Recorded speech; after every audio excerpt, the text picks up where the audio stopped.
विजयराव, तुम्हाला काय वाटतं, तिला कसं बाहेर काढायचं या धक्क्यातून? तुम्हीच आता आम्हाला काहीतरी सांगा. अहो, ध्यानी मनी नसताना हा इतका धक्का बसलाय ना आम्हाला. अहो, इतकं छान जुळून आलं होतं सलीलशी, पण हे असं झालं मध्येच. आणि तुम्हाला सांगतो, मनू सगळ्यांशी मोकळेपणाने बोलत नाही. आम्हाला वाटत होतं की ती जावई बापूंशी बोलली का तिला बरं वाटेल. तशी त्यांची मैत्री होती आणि हॉस्पिटलमध्ये रोज त्यांचं बोलणं होत होतं. आणि हो, जावई बापू भेटायला सुद्धा आले होते तिला. हिने सरळ नकारच दिला त्यांच्याशी बोलायला. छे, मनूचं हे वागणं अगदी चुकलेलं आहे आमच्या. नाही, तिलाही ऑकवर्ड वाटलं असेल बोलायला, नाही का? असं नाही, पण जी माणसं आपल्याला नेहमी मदत करतात, आधार देतात,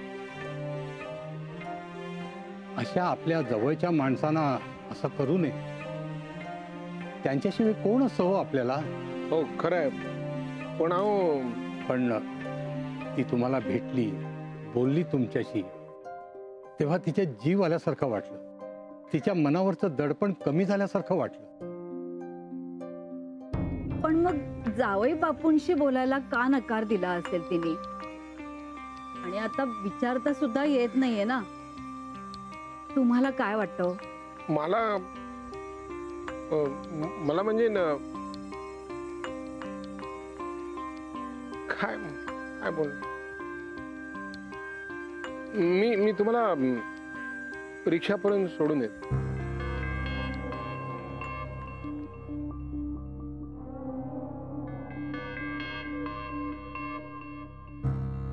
बघा पिटुकली परत कशी आली.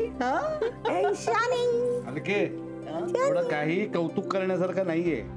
हे सगळं मला अजिबात मान्य नाहीये.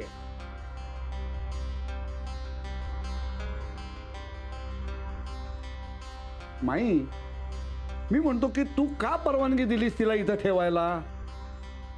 नानू, खरंच सांगते, मला माहित नव्हतं, पण हिला पाहिली आणि इथे ठेवून घेतली. त्या आजी आजोबांची दया आली रे मला. या पोरीच्या नशिबात काय आहे कोण जाणे. माई, त्या पोरीच्या नशिबात दळवी आहे आणि दळव्यांच्या नशिबात ही छोटोकली. मधू, असं काही नाहीये बरं का. तसंच आहे, म्हणूनच तर माईने तिला इथं ठेवून घेतले ना. आणि नानू, तू सुद्धा घाबरतोस हा?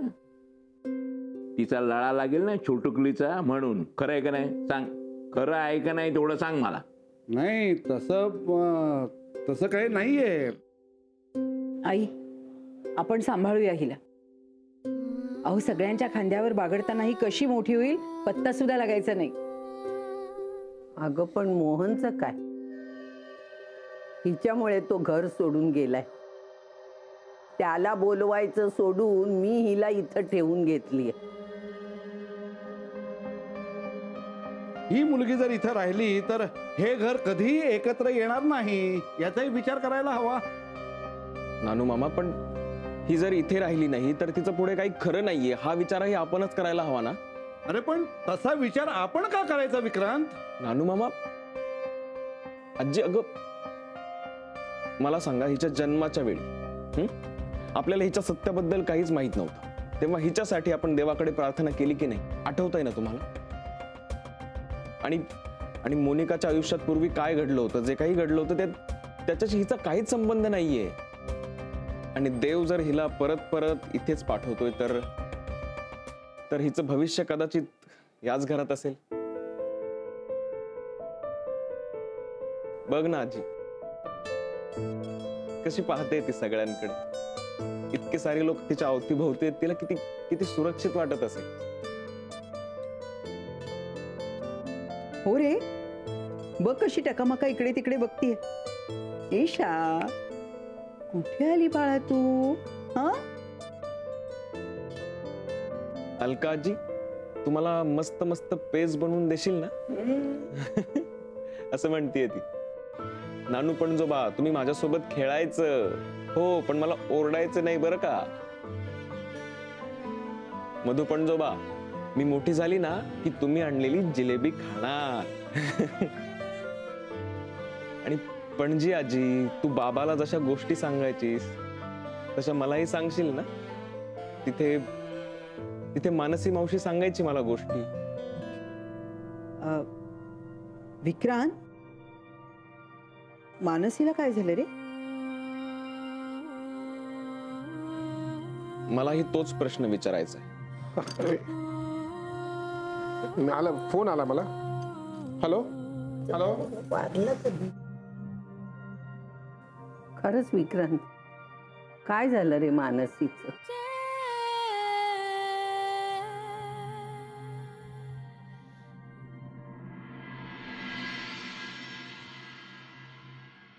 का पण का आजी? हो हो मनू, एवढी एकदम अपसेट होऊ नको, ऐकून घे. पण तुम्ही मला सांगितलंही नाही, का असं केलं? अगं पण म्हणू, जरा आमचा विचार कर. झेपत नाही आता आम्हाला. हो मी आहे ना आजोबा, असं काय करता तुम्ही? तू घेतेस का काळजी तिची, त्यात वादच नाही. पण तूच आता डिस्टर्ब आहेस. ईशाला मधून मधून ताप येतो, मग तिला डॉक्टरांकडे नेण्यासाठी आम्हालाच धावाधाव करावी लागते. आता या वयात सगळ्याचीच काळजी वाटते ग खूप. सगळ्या गोष्टींचं दडपण येतं, त्याला काय करायचं सांग. शांत हो बाळा. आजोबा, मला ईशा हवी. ती एकच तर आधार आहे माझा सध्या. तिचा निरागस चेहरा पाहिल्यावर काही क्षण तरी मला काही गोष्टी विसरता येतात. प्लीज आजोबा. हो ग बाळा, पण काय झालं? ईशाला दळवींकडे सोडून आलो होता मी. ठीक आहे, तुला काहीच कसं वाटत नाही ग? आपलं बाळ आपल्या समोर नाहीये याचा तुला त्रास नाही होत?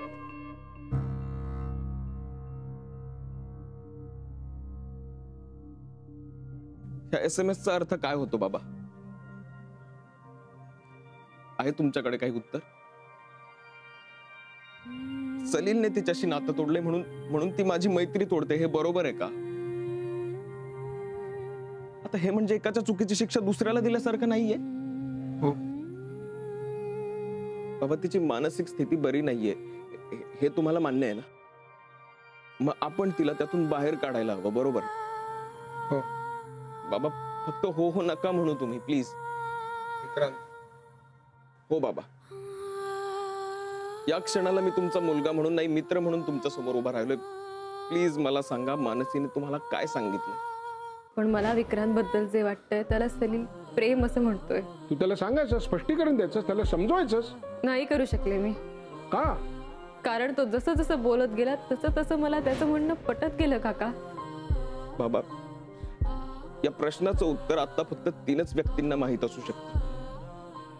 एक म्हणजे सलील, ज्याच्याशी आता आपला काहीही संबंध नाही. दुसरी व्यक्ती मानसी, जिचं हे उत्तर आहे.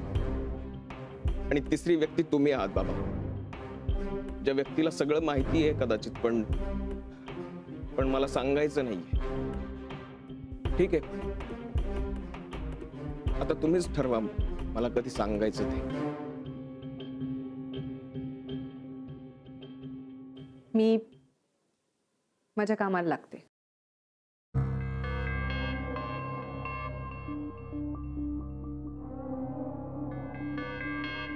मनू, मनू, तू जरा आधी हास बरं. पाहिलंयस का स्वतःकडे? कशी मलूल झालीस बघ. आजी, मला नाही येणार हसायला. ईशा असती तर कदाचित.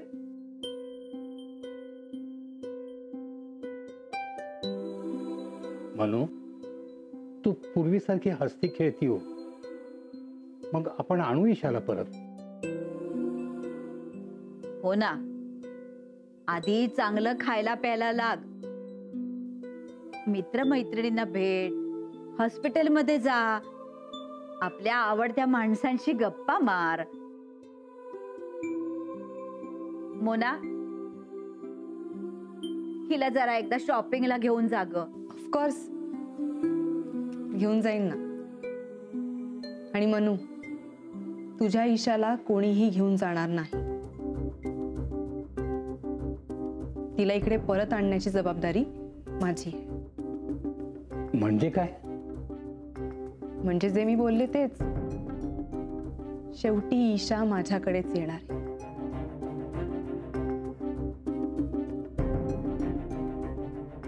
म्हणजे आपल्याकडेच येणार आहे. तू काय करणार काय आहेस?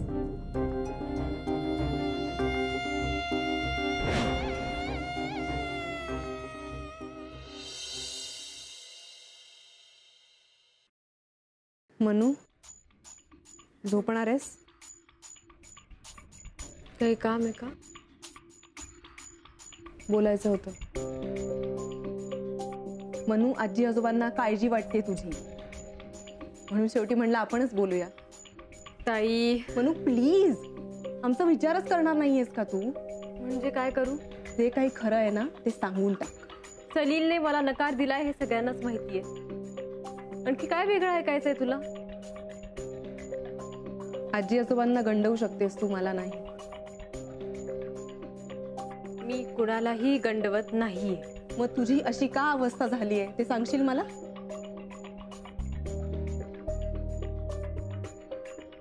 मनू प्लीज, नुसत्या झोपेच्या गोळ्या घेऊन काही होणार नाहीये. खरं काय ते सांगितलंस ना तर शांतपणे झोप येईल तुला. प्लीज प्लीज, खरं काय ते सांग. का त्रास होतोय तुला एवढा? प्लीज सांग. मग काय करायचं ते मी बघून घे. हे बघ मनू प्लीज, मला तुझी साथ हवी आहे. सलीलने तुला नकार दिलाय ना, मग तू विक्रांतवर का रागवलीस? हे बघ मनू, खरं काय ते प्लीज सांगून टाक.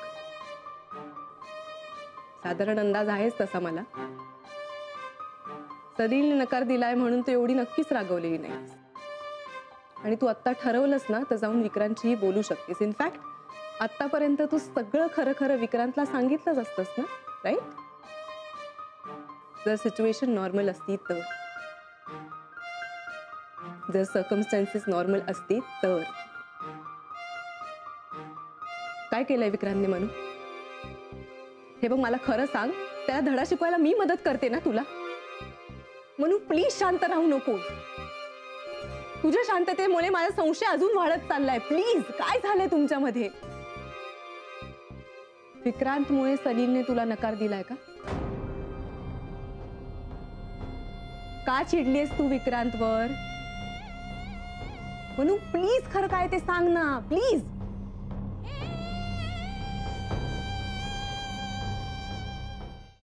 अरे बोल ना, बोलत का नाहीयेस? कारण माझ्याकडे सांगण्यासारखं काय नाहीये म्हणून. अरे ते आजोबा सुद्धा तुला विचारत होते ना. मलाच का सगळे विचारतात? अरे राजा, काय आहे हे बघ, दुकानात गिरायकाशी काय वाद झाले तर तू सोडवतो, तू सल्ले देतो. मानसीकडे सुद्धा तू काहीतरी बोलला असणार म्हणून ती तुझ्याकडे बोलली असेल. अरे कौतुकाने बोलते राजा मी. मला खरंच काय माहिती नाहीये. बर, मानसी बद्दल नको सांगूस. मग जाऊ का मी? अरे अरे थांब ना बाबा, मी तुला इथे दुसऱ्या गोष्टीसाठी बोलावलंय. काय आहे, आपण इथे ईशाला ठेवून घेतलीये. आपला विक्रांत तिच्या बाबतीत भावूक झालाय. म्हणजे तू कुठल्या अर्थाने विचारस? मोहन ते नाही रे, पण बघ, ईशाला आपण इथे ठेवून घेतली आहे आणि यांची कोर्टात डायव्होर्सची केस चालू आहे. म्हणजे उद्या सरकारी बालंट आपल्यावर येणार नाही ना. नाही म्हणजे हे सगळं निस्तरायची वगैरे जबाबदारी तू घे राजा. तुला माझ्याकडून खरं काढून घ्यायचंय ना? ऑब्विसली. पण मी ते सांगणार नाही. म्हणजे सांगण्यासारखं नक्कीच काहीतरी आहे, बरोबर? काही असो किंवा नसो, पण तुला मी हे सांगणार नाहीये. का? मी कोणीच नाही लागत तुझी. आहेस ना, बहीणच आहेस. पण त्या नात्यानं जर तुम्हाला बहिणीसारखं विचारलं असतं किंवा निदान मैत्रिणीसारखं विचारलं असतं ना, तर मी सांगितलं असतं. पण आता नाही. नो. म्हणून काय बोलतेस तू? तुला तरी कळतंय का? मी उगाच तुला एवढा वेळ इकडे बसून हे सगळं विचारतेय. आणि बहिणीसारखं बोलायचं म्हणजे म्हणजे नक्की काय करायचं? मी काय मला बरं वाटावं म्हणून माझ्याशी बोलायला आली नाहीये. तुझा हेतू काहीतरी वेगळाच आहे. काय ते मला माहित नाही. जाऊ दे, आण त्या गोळ्या, आण माझ्या. म्हणजे तू विक्रांतवर रागवली आहेस हे नक्की, बरोबर?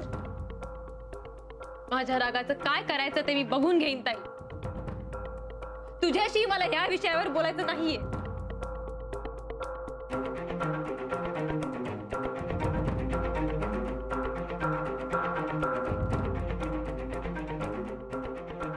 मला वाटलंच होतं तू काहीच सांगणार नाहीये, कारण त्याविषयी तुझ्या मनात असलेल्या भावना या तशाच आहेत तशा मला वाटल्या होत्या.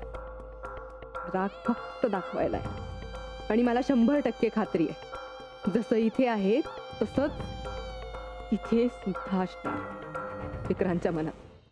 खूप आठवण येत होती तुझी ईशा. का? का म्हणजे? मग मी बोलणार कुणाशी? मी जोक्स, माझ्या छान छान गोष्टी कुणाला सांगणार? आणि हा, मला एकट्यालाच नाही, सगळ्यांना तुझी आठवण येत होती. म्हणजे आजी, आजोबा, नानू पणजोबा, मधू पणजोबा, सगळ्यांना आठवण येते तुझी. ईशा, काय झालंय ग तुझ्या मावशीला? खूप भांडलीये ती माझ्याशी. का भांडलीये त्याचं कारण सांगत नाहीये, का चिडलीये तेही सांगत नाहीये. आणि तरीही मी भेटायला गेलो तर म्हणते की मला तुझी आठवणही नकोय. काय झालंय ग?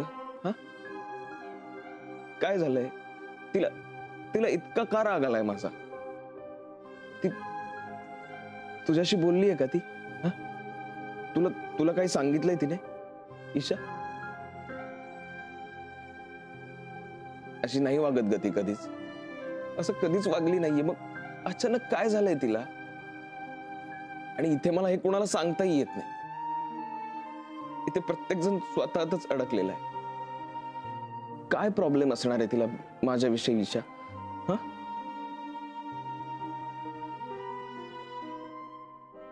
मी काय बोलतोय ते कळतंय तरी का तुला? हा, तुला समजतंय मी काय बोलतोय ते? तू पटकन मोठी का नाही होत ईशा?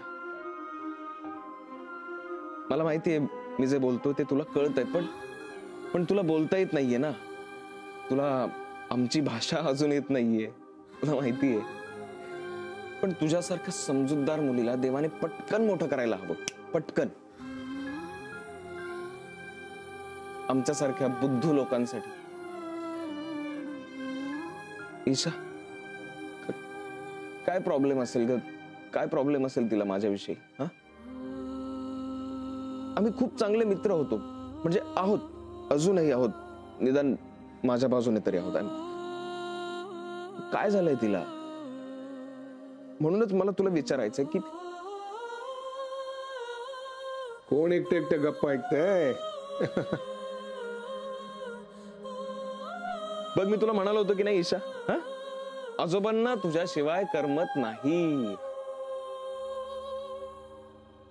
अरे वा, आजी पण आलीये. आईला पण आवडतं मनातलं ओळखायला. ईशाच्या, हो की नाही ईशा? आईला पण समजून घ्यायचं असतं की नेमका काय प्रॉब्लेम आहे. ईशाचा नाही, म्हणजे ईशा सारखी सारखी इथे नसते ना.